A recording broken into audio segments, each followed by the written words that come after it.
like a star lighting up the night. Grace and kindness in every way. You bring sunshine to every day. Beautiful girl.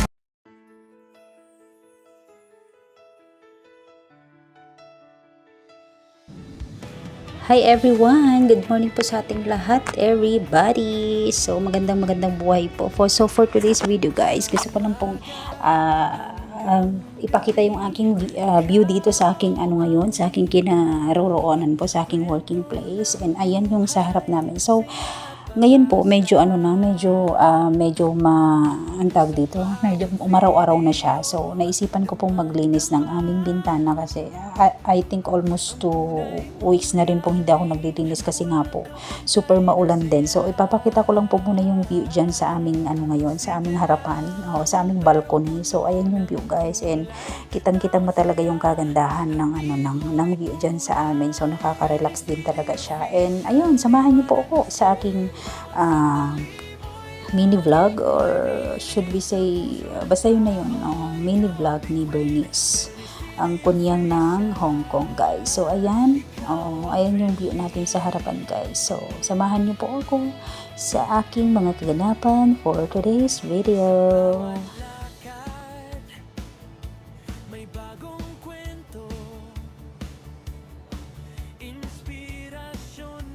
So, ayan na nga guys. So, inuna natin yung yung room ni Amo sa may kabilang side. So, actually, na po, kapag na po ako dyan, nakapaglinis na rin ho ako ng bintana dun kahapon, dun sa namin, sa kitchen, sa may,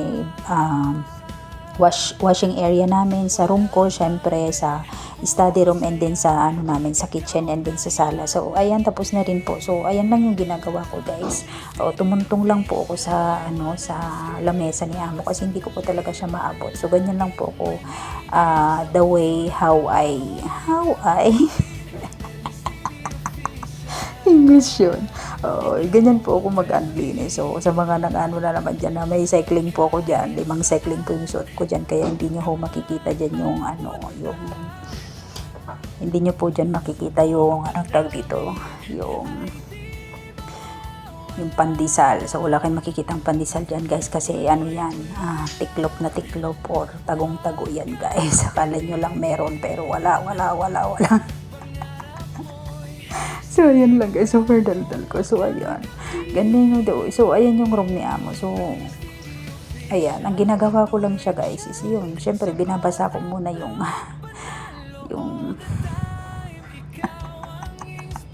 binabasa ko muna yung basahan siya guys para matanggal pa yung mga bakas ng kahapon. So, ganyan lang ko lang siya linisan. So, ayun. And then, ayan, tumuntong na naman ako din. Kasi hindi ko talaga siya maabot hanggang sa kaduluduluhan ng ng bulkan. So, ayan, hindi ko siya maabot. So, after natin punasan ng basa, ng wet, syempre, punasan din natin ng dry para makita natin yung kinang, yung shining, shimmering, splendid sinasabi. So, ganyan lang yung ginagawa ko guys. So, ayan. Sana sa pag-voice over ko na ito ay may mga matutunan kayo at ma-realize nyo yung napakaganda ko talaga ng boses ko.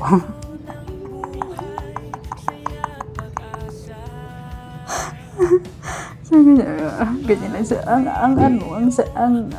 parang satisfied ako sa paglilinis ko ngayon kasi medyo hindi na siya naulan-ulan guys. So, sana nga hindi na ulan-ulan kasi kung maulan man, Diyos ko, sayang po yung effort natin ba sa paglilinis, di ba? So, sana hindi umulan guys. So, dyan, ako dyan, nagsa-sound trip ako. So, may pakanta-kanta ako dyan. Pero, pag marinig nyo yung kanta-kanta ko dyan guys, sana ma-realize nyo din na maganda talaga yung boses ko guys. Hindi ko lang siya masyadong pinaparinig sa inyo kasi syempre, ko po talaga siya. Parang, pinapangalagaan ko din po kasi yung boses ko kasi, pagka may mga gustong mag-hire ng singer nila or ng dancer is pwede po ako. Tsaka, pwede nyo po akong i-recommend sa mga friend nyo kasi maganda ko talaga ang boses ko guys, promise. Hindi ko alam, parang ginaganahan ako maglinis-linis pag nakikinig ako ng music. Kasi parang Oo, lalo na pag wala akong kausap. Lagi naman talaga akong walang kausap. Wala, sarili ko lang talagang kinakausap po guys. Kaya minsan nga napag-iisip ko na, nababaliw na ba ako? Sadyang baliw lang ako sa pagmamahal niya kahit may minamahal mo siyang iba.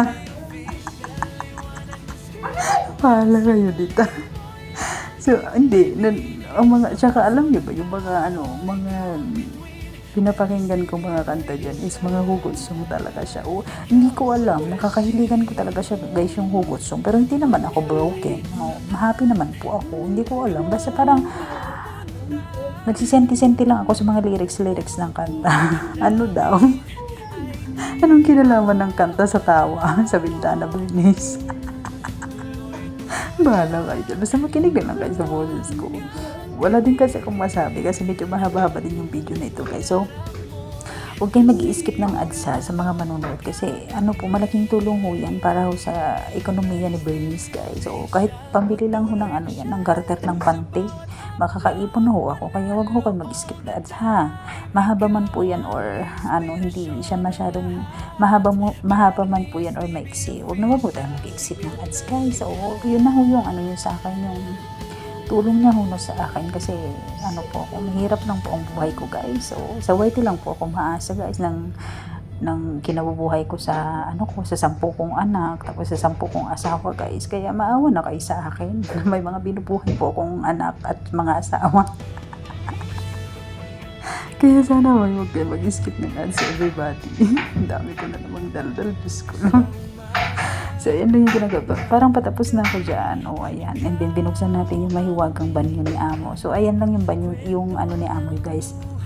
Yung kwarto ni Amo. So, tapos ko nang linisan yung kabila niya. Pero, wala kasi akong pagpatungan ng cellphone kanina. So, hindi ko na siya na videohan. Ayan. So, dyan ko na lang siya pinatong. Sa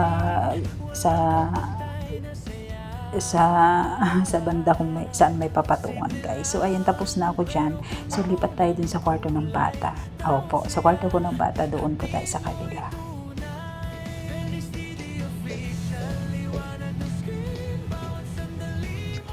So ayan na po yung kwarto ng batang lalaki. So ayan lang yung ginagawa ko dyan guys. So as usual, ganun pa rin naman yung the way na paglilinis ko siya. Ayan.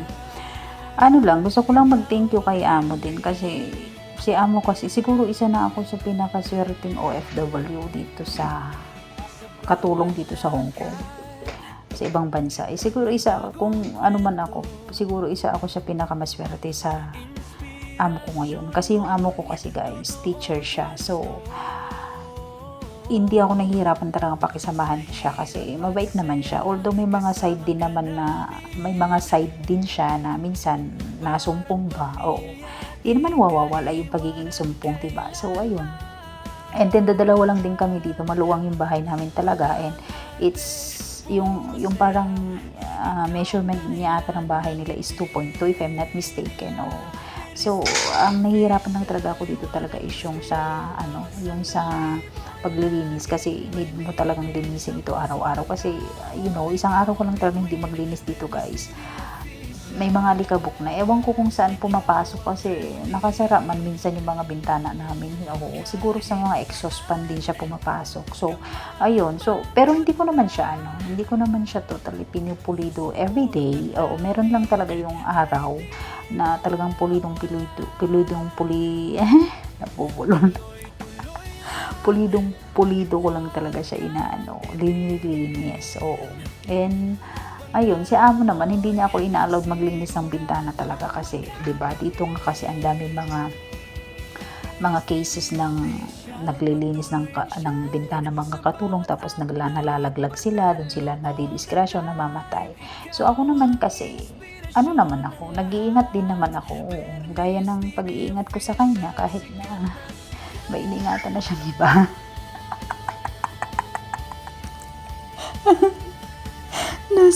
Hindi.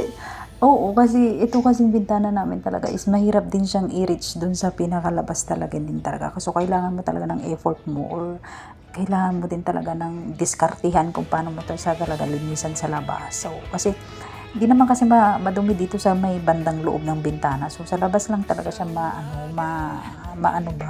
maduming madumi talaga. So, sabi ni amo, don't clean the window if you don't reach the daw. Basta yun na yun. Sabi ko naman, it's fine. Sabi ko, mag-iingat naman ako kasi ang dami talagang cases dito, guys. So, manood kayo sa mga balita, ang daming cases ng mga nalalaglag talaga na mga Tsaka si amo, doon lang ako nahirapan sa paglilinis talaga. Si amo naman kasi, minsan lang siya magpaluto ng 4 na dishes. Minsan may mga salad-salad pa siyang pinapagawa sa akin. Kung may bisita lang siya naman. O, doon ako nahirapan kasi basta umaabot talaga, nagtatambay talaga sila dito magdamag. So, inaabot na rin ako minsan ng alauna na natutulog. Dati. Pero ngayon naman, hindi na siya nagpapabisita. Last New Year, Chinese New Year, and then Pasko, hindi man na siya nagpabisita ng mga friends niya. Oo. So, siguro, imbes na dito sila magtambay kasi maluwang yung bahay namin. Siguro may iba silang tinatambayan kasi every Chinese New Year and Pasko, New Year, ganun, lumalayas siya dito sa bahay, dumadating na lang siya ng gabi, o minsan hindi na lang siya magpapaantay. Tsaka, super blessed din ako kay amo kasi, basta hindi siya maselan. Oo, yung parang give and take lang kami. Yung parang, minsan pakikiusapan ko siya na, ma'am, pwede ba akong lumabas sa ganitong araw, or pwede bang mag-stay lang ako dito sa room kasi wala man akong pupuntahan sa labas, ganito. Sabi niya, yes, you can. Tapos sabi ko, pag naka-stay ako dyan sa bahay, minsan, noon pag naka-stay ako dyan sa bahay, tapos sabi ko, ma'am, can I cook my own food here because I will not going to go out already because basta yun, ganun. Sabi niya, yes, you can, why not? Sabi niya, ganun. Kasi meron yung time kasi na nag-stay ako dyan sa loob lang. Parang bagyo ata yun. So, hindi ako nakalabas talaga and wala talaga akong pagkain. Meron naman akong pagkain pero biscuits lang talaga and then yung coffee. And then siguro na ni amo na lumabas ako. Tapos sabi niya, saan ka pupunta? Sabi ko, bibili ako ng food ko kasi wala akong food. Sabi niya, delikado sa labas. Sabi niya, tsaka hindi mo rin sure kung may bus kang masasakyan pag uwi. Sabi ko, dyan lang naman, maglalakad lang ako. Kasi meron pong dyan, nilalakaran din na medyo malapit-lapit. So sabi niya, huwag ka nang lumabas. Sabi niya, you can eat my food. So ayun, nagsishare kami minsan ng mga pagkain niya dyan. So ayun, super blessed and thankful din ako. And basta mabait siya. So iniisip ko nga sana hindi siya magbago kasi pangalawang kontrata ko na rin ho ito sa kanya. And sana mas lalo pa akong bigyan ng kalakasan ni Lord para magawa ko yung mga bagay-bagay ba na magagawa ko yung mga bagay-bagay dito sa amo ko. And ayun, sana hindi din magbago yung amo ko, diba? So ayun, yung buhay OFW. So ayan siya, inaabot ko talaga siya dyan kasi hindi ko talaga siya maabot ng kamay ko. And every time na inaabot ko yan, ito talagang po ang nagkakasugat sa akin ba? Yung braso. Nagkakasugat talaga yung braso ko dyan every time na naglilinis ako ng bintana namin. So, ayun, syempre, tsaga-tsaga lang kasi wala namang ibang gagawa dyan kundi tayo lang, kundi ako lang kasi katulong ako diba? So, kailangan natin gawin yung responsibilidad natin as ako tulong. Tsaka, bawal akong sumuko, guys, kasi dami kong pinubuhay. I have my 3 kids. So, syempre nanay, tatay ko din. Papatayo po tayo ng maliit na bahay natin ngayon. Ayun, siguro, pag natapos ko man yun, super saya ko na, and super makakahinga na ho ako ng maluwag-luwag. Kasi diba, at least. Kasi yun lang naman yung goal ko ngayon, yung napunta sa drama. Hindi, yun lang yung goal ko ngayon, yung may bigay ko yung kahit pa paano yung pangangailangan ng mga anak ko, yung makapagtapos ko sila sa pag-aaral, magkaroon ng ipon kahit pa paano, yung matapos yung bahay na pinapatayo ko, and syempre yung yung mapasaya ko yung mga magulang ko na, maging proud pa sila sa akin, kasi ngayon pa lang, very proud na yung parents ko sa akin, diba? So, ayun lang. Ang saya lang sa feeling na kahit I'm a single mom, and I'm the breadwinner of the family is nandyan lagi yung nanay at tatay ko to support me all the way kahit na yung mga ko sa buhay, kahit diba, minsan din hindi ko na rin naman masasabing mabuti akong anak kasi minsan din naman nagkakaroon ako ng pagkukulang sa parents ko din. Sa parents ko, sa mga magulang ko, sa parents ko, sa mga anak ko. Pero siguro yung pagkukulang na yun is in a good way naman kasi ayoko lang kasi maano sila, mabuhay sila sa luho. O gusto ko din na ma-realize nila yung kung gaano kahirap maging isang breadwinner, paano maging Bernice, paano maging, paano maging ganito, maging gaano kahirap yung trabaho ko dito na minsan, nami-misinterpret talaga ng iba na ang ganda ng buhay niya kasi pag naka-day off siya, naka-aura siya, ganito, parang hindi siyang katulong. Hindi nyo lang ho alam. Hindi nyo lang ho alam.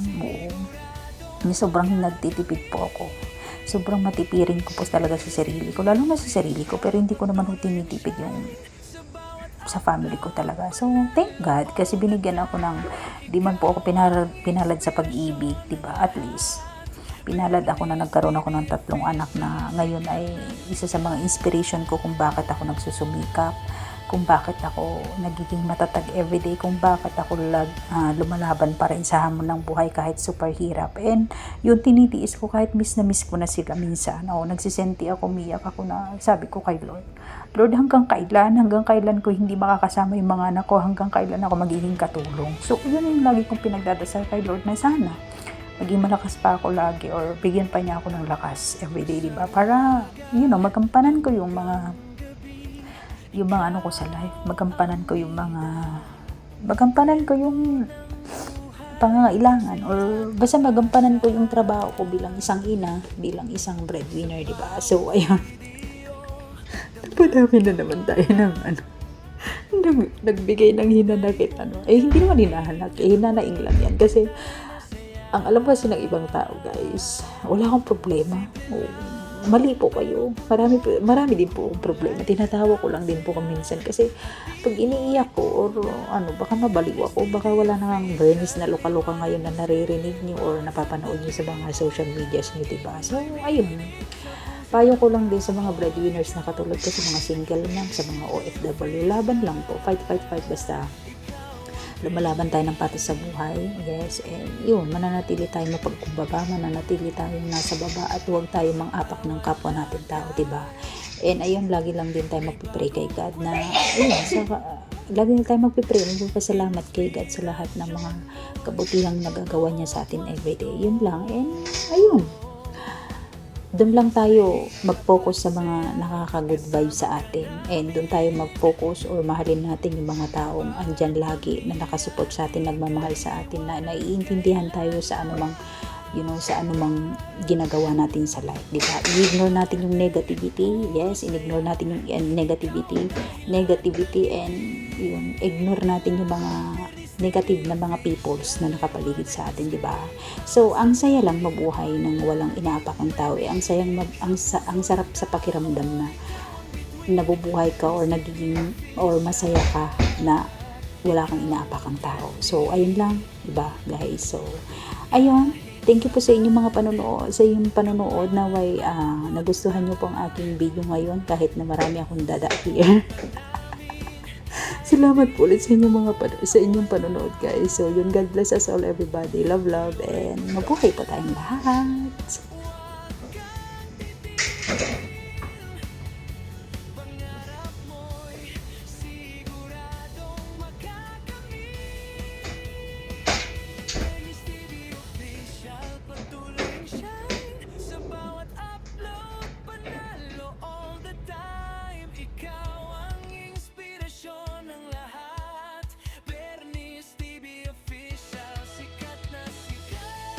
Your light remains to guide the way. Every step you take, you stand so tall.